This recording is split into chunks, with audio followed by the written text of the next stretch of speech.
కేంద్ర మంత్రి నటుడు సురేష్ గోపి నటి అనుపమ పరమేశ్వరన్ ప్రధాన పాత్రలో నటించిన చిత్రం Janaki versus state of Kerala.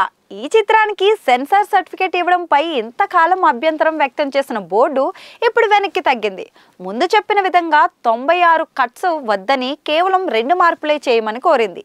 ఈ మేరకు సెన్సార్ బోర్డు తరపున న్యాయవాది కేరళ హైకోర్టులో తన వాదనైతే వినిపించారు. సినిమా టైటిల్ విషయంలో చిన్న మార్పు చేయమని కూడా కోరారు. Janaki versus state of Kerala అని కాకుండా ఇందులో హీరోయిన్ పేరుకు అద్దం పట్టేలా V Janaki versus state of Kerala లేదా Janaki V versus state of కేరళగా టైటిల్ మార్చమని తెలిపారు. సినిమాలోని ఓ కోర్టు సన్నివేశంలో హీరోయిన్ పేరును మ్యూట్ చేయమని కూడా కోరారు. అలా కాని పక్షంలో ఇదే తరహా సన్నివేశాలు భవిష్యత్తులో వచ్చే అవకాశం ఉందని, కొన్ని మతాల వారి సెంటిమెంట్ కు అది ఇబ్బంది కలిగించవచ్చని వివరించారు. బోర్డు తరపు న్యాయవాది వాదనలు విన్న న్యాయస్థానం దీనిపై ఒక నిర్ణయానికి రావాలని, తమ అభిప్రాయాన్ని తెలియజేయాలని చిత్ర బృందాన్ని అయితే ఆదేశించింది. థ్రిల్లర్ కథాంశంతో Janaki versus state of Kerala చిత్రాన్ని ప్రవీణ్ నారాయణన్ రూపొందించారు. సత్యం ఎప్పటికైనా విజయం సాధిస్తుందనేది ఉపశీర్షిక.